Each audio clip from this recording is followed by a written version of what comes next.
மாண்பு உறுப்பினர் அந்த கருப்பண்ணன் அவர்கள் வந்து முடிச்சிருங்க. நீங்கள் நன்றி. ஒரு நிமிஷம் முடிங்க. மாண்பு பேரவைத் தலைவர்களே, என் தொகுதியில் அரசு பள்ளியில் படித்த பையன் கரண்ட் சேகரித்து இறந்துட்டேன். முதல் கவன ஈர்ப்பு தீர்மானம் கொடுத்துருக்கிறேன். அவனுக்கு எதாவது உதவித்தொகை கிடைக்கணும். ஏன்னா ஒரே பையன் அவங்களுக்கு. அதனால் இபி மினிஸ்டர் ஏதாவது கரூரில் கொடுத்த மாதிரி ஒரு 20 லட்ச ரூபா கொடுங்க. ஒரே பையன் கண்டிப்பாக அவனை கொடுங்க என்று நண்போடு கேட்டுக்கிறேன். நன்றி, வணக்கம். நன்றி. சண்முகன், மாண்பு சண்முகன் அவை முன்னவர்.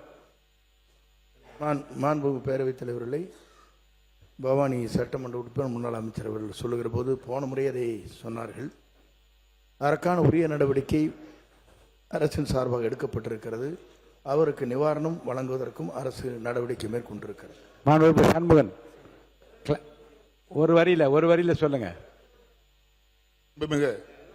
மாண்புமிகு பேரவைத் தலைவர் அவர்களே, பள்ளி கல்வித்துறையினுடைய கொள்கை விளக்கு குறிப்பில் இடம்பெற்றுள்ள 3 அம்சங்கள்: கல்வி இணை செயல்பாடுகள், பாடம் சாரா செயல்பாடுகள். சொல்லுங்க சார், என்ன கோரிக்கை?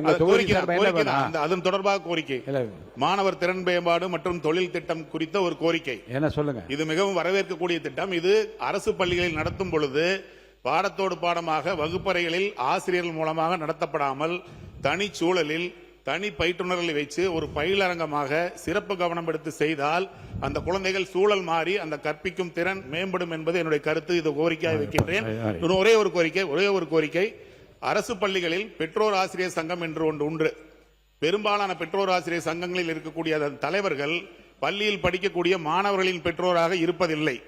அதை தனி கவனமாக எடுத்துக்கொண்டு அந்த பள்ளியில் படிக்கக்கூடிய மாணவர்களின் பெற்றோர்கள் தான் அதனுடைய தலைவராக இருக்க வேண்டும் என்ற ஆணையை பிறப்பிக்க வேண்டும் என்ற வேண்டுகோளையும் விடுக்கின்றேன். மாண்புமிகு பேரவைத் தலைவர் அவர்களே, என்னோட வடக்கு தொகுதி உட்பட்ட அவுட் போஸ்ட்ல இருக்கிற மாதிரி காமராஜ் யூனிவர்சிட்டி கவர்மெண்ட் காலேஜா மாற்றி கொடுத்தாங்கன்னா அங்கே உள்ள மாணவர்களுக்கு பெரிதும் பயனுள்ளதாக இருக்கும். ஏன்னா அங்கே ஃபீஸ் கட்ட முடியாமல் ரொம்ப கஷ்டப்படுறாங்க. மாண்புமிகு அமைச்சரிடம் அந்த கோரிக்கை வச்சிருக்கோம், நிறைவேற்றி தருமாறு உங்கள் வாயிலாக கேட்டுக்கொள்கிறேன். ஒன்று மதுரை மாநகராட்சியில் உள்ள பள்ளிகள், குறிப்பாக எனது தொகுதிக்கு சார்ந்த பள்ளிகளில் இந்த தூய்மை பணியாளர்கள் ரொம்ப கம்மியாக இருக்காங்க.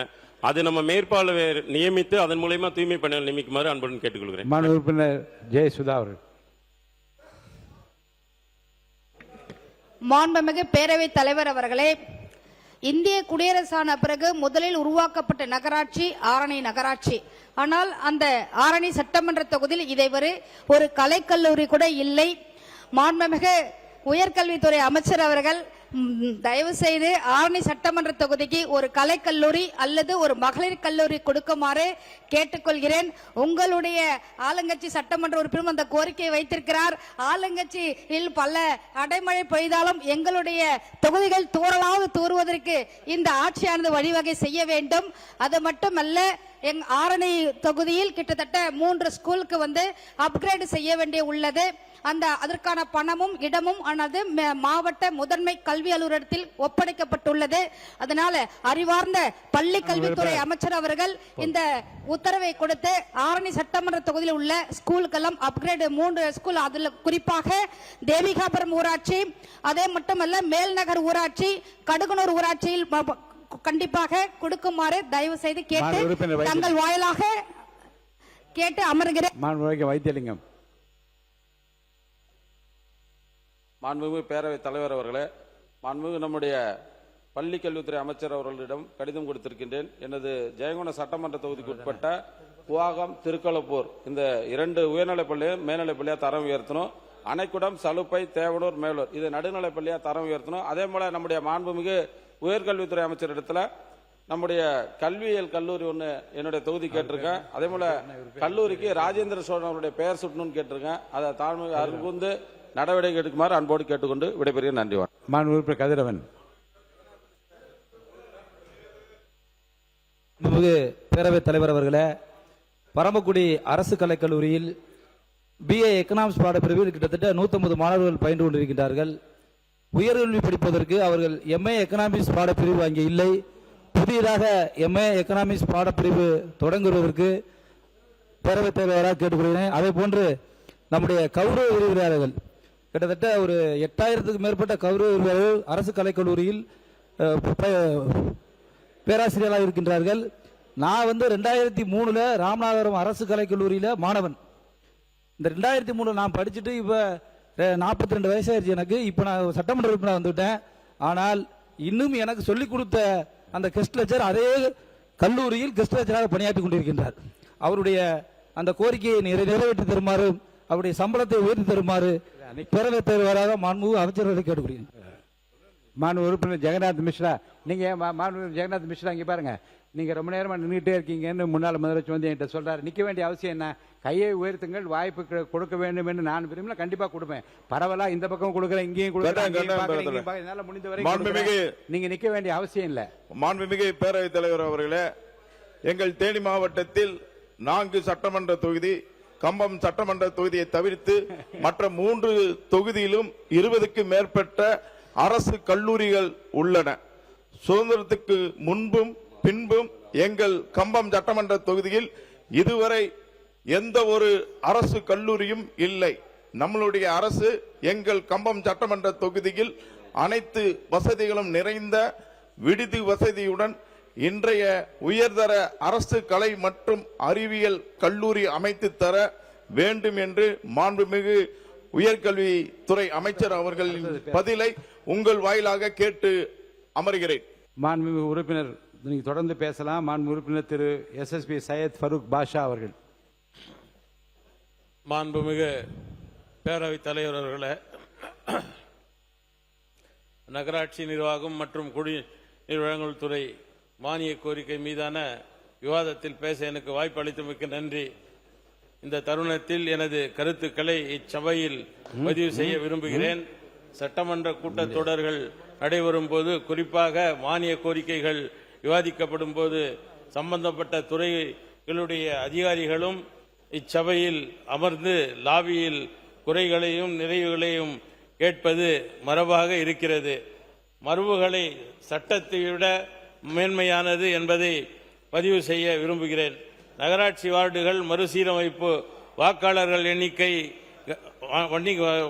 எண்ணிக்கையை கவனத்தில் கொள்ளாமல் வீடுகளின் எண்ணிக்கையின் அடிப்படையில் சீரமைத்து சமூக நீதியை எதிர்க்கும் பிரதிநிதித்துவத்திற்கு விரோதமாக அமைந்து விட்டது. எனவே வரும் நகராட்சி தேர்தலுக்கு முன்பாக வாக்காளர்களின் எண்ணிக்கையின் அடிப்படையில் வார்டு சீரமைப்பு அரசு முன்வர வேண்டும் என கேட்டுக்கொள்கிறேன். பேரவைத் தலைவர்களே, மக்கள் தொகை கணக்கீட்டில் 1986ஆம் ஆண்டு முதல் 2026ஆம் ஆண்டு இருக்கான இடையே ஒப்பிட்டு பார்க்கும்போது 100% உயர்ந்திருக்கிறது. ஆனால் வார்டுகளின் எண்ணிக்கைகளே உயர்த்தப்படாமல் இருப்பது கவனிக்கத்தக்கது. மின்துறையிலும் சுகாதாரத்துறையிலும் பணி நியமனம் ஆணைகளை மாண்புமிகு முதல்வர் வழங்கியதை நாடு அறியும், நாடு போற்றும் நல்லவர் நம் முதல்வர் அவர்கள். தாய் உள்ளம் கொண்ட நகராட்சி நிர்வாகத்தினை சுமைகளை கருதில் கொண்டு காலி பணியிடங்களை நிரப்பி ஆணை செய்ய வேண்டும் என்று கேட்டுக்கொள்கின்றேன். பல பணி நியமனம் ஒப்பந்தம் அடிப்படையில் நிர்பந்தங்களை இருப்பதை கவனத்தில் கொண்டு வேலையில்லா திண்டாட்டத்தை தவிர்த்திட நேரடி பணி நியமனம் தேவை என்பதை கவனத்தில் ஈர்த்திட முயல்கிறேன். வாணியம்பாடி சட்டமன்ற உட்பட்ட ஜாஃபராபாத் ஊராட்சிக்கு ஒகனக்கல் கூட்டு குடிநீர் திட்டம் விரிவாக்கம் செய்ய வேண்டும் என கேட்டுக்கொள்கிறேன். பேரவைத் தலைவர் அவர்களே, வாணியம்பாடி நகராட்சிக்கு ஆலங்காயம் ஒன்றியத்திற்கும் இணையும் நியூட்டன் ரயில்வே மேம்பாலம் LC81 இது முக்கியமானது. உயர்நீதிமன்ற தீர்ப்பை கவனத்தில் கொண்டு அப்பாலத்தை பணிகளை துரிதப்படுத்திட மாநில நெடுஞ்சாலைத்துறை மாண்புமிகு முதல்வர் அவர்கள் பரிந்துரைக்க வேண்டும் என அன்புடன் கேட்டுக்கொள்கிறேன். வாணியம்பாடி நகராட்சி பகுதியில் ஒருங்கிணைந்த நீதிமன்றம் வளாகம் அமைந்திட நிர்வாக ரீதியான ஒப்புதல் அளிக்கப்பட்டுள்ளதை கவனத்தில் கொண்டு அதற்கான நிதியை தமிழக அரசு வழங்கிட வேண்டும் என்று கேட்டுக்கொள்கின்றேன்.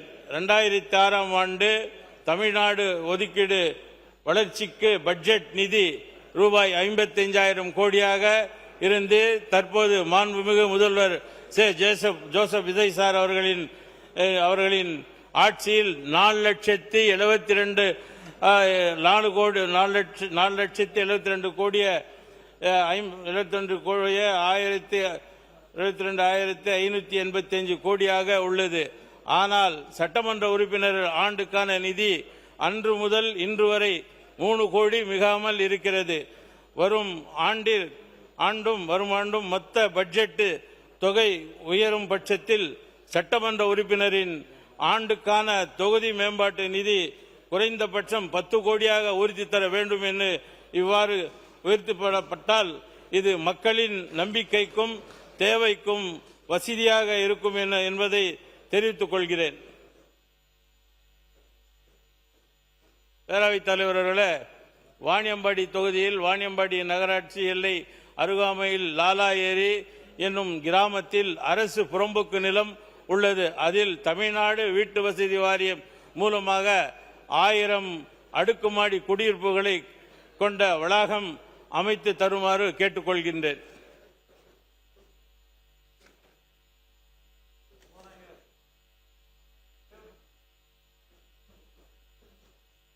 அன்பிற்கினிய பேரவைத் தலைவர் அவர்களே, திங்கட்கிழமை மனு நாள் என்பது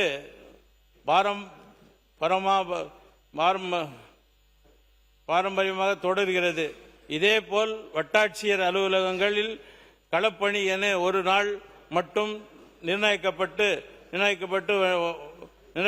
வேண்டும். மக்கள் தங்கள் அன்றாட தேவைகளுக்கான தாலுகா அலுவலகத்திற்கு செல்லும் போது தாசில்தார் உட்பட இதர அதிகாரிகள் VAO RI ஒன்றும் களப்பணி சென்றுள்ளனர் என்று அல்லது கலெக்டர் மீட்டிங்கு என்றும் செல்லுகிறார்கள். இந்த காரணங்கள் வாரம் முழுவதும் சாமானிய மக்களை அலைக்கழிக்கிறது.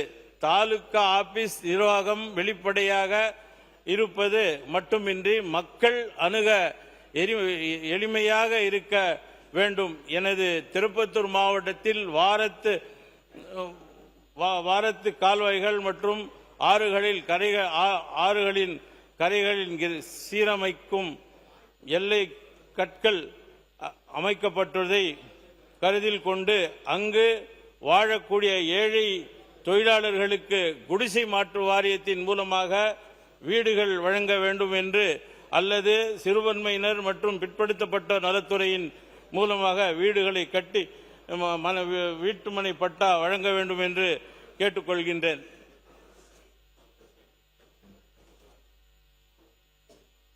பேரவைத் தலைவர் அவர்களே, மேச்சேரி வட்டம் லாலா ஏரி என்ற பகுதிக்கு திருப்பத்தூரிலிருந்து பஸ் வந்து கொண்டிருந்தது. கொரோனா காலத்தில் அது நிறுத்தப்பட்டது. இப்பொழுது அந்த பஸ் வருவதில்லை. மேச்சேரி லாலாயிலிருந்து 300 மாணவ செல்வங்கள் 3 கிலோமீட்டர் நடந்து வரக்கூடிய சூழ்நிலை இருக்கிறது. அந்த மேச்சேரி வட்டத்துக்கும் லாலாயிரிக்கும் மீண்டும் அந்த திருப்பத்தூரிலிருந்து பஸ் வருவதற்கு ஆவணம் செய்யுமாறு அன்புடன் கேட்டு மீண்டும் எனக்கு சிறுபான்மை நலத்துறையுடைய மானிய கோரிக்கையில் வாய்ப்பு அளிக்கும் என்று உங்கள் சுருக்கமாக முடித்துக் கொள்கின்றேன். நன்றி, வணக்கம். நாம் இறைவனை வணங்கி வாழ்வோம், இல்லாதவருக்கு வழங்கி வாழ்வோம், எல்லோரிடமும் இணங்கி வாழ்வோம் என்று கூறி வாய்ப்புக்கு நன்றி கூறி விடைபெறுகிறேன். நன்றி, வணக்கம். மாண்பு உறுப்பினர் திரு மு. ஜெயக்குமார் அவர்கள்.